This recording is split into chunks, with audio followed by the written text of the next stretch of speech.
We live in a part of the solar system called the Goldilocks zone, where it's not too hot that all the water evaporates away, but it's also not too cold where it freezes instead. And unless you're an astronaut, the big spherical rock will be your home for life. But what if that home suddenly changed? What if in a split second the Earth doubled in size?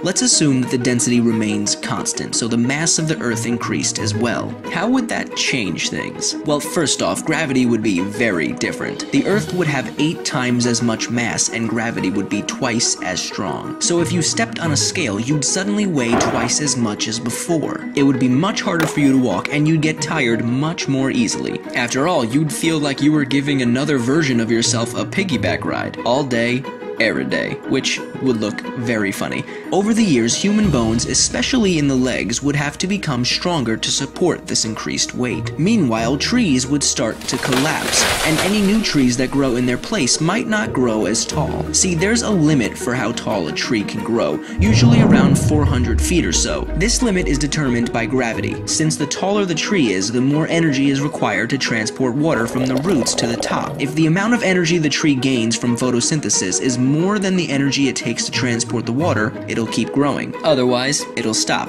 So, if the Earth suddenly got twice as big, trees like the California redwood may not be as impressive. Luckily, even though the gravitational pull of the Earth will be stronger, it still won't be enough to break the moon apart. See, in order for that to happen, the moon would have to be within the Earth's Roche limit. This is the minimum distance the moon can approach the Earth without being torn apart by tidal forces. This happens because the near side of the moon is pulled in harder than the far side. When the moon gets close enough to the Earth, the gravity holding it together is overcome by this cosmic tug. Inside that limit, Earth's gravity will tear the moon apart, giving us a ring like those around Saturn. Oh, and the more Earth there is, the more it will heat up. See, if there are more unstable elements in the crust and interior, more heat will reach the surface and there may be much more volcanic activity. And I don't know about you, but I'd rather not live in a world where there's the constant threat of an exploding volcano. Oh wait, are we already living in that? I'm looking at you, Yellowstone. Anyway, if you could live anywhere in the universe, no limitations, where would it be and why?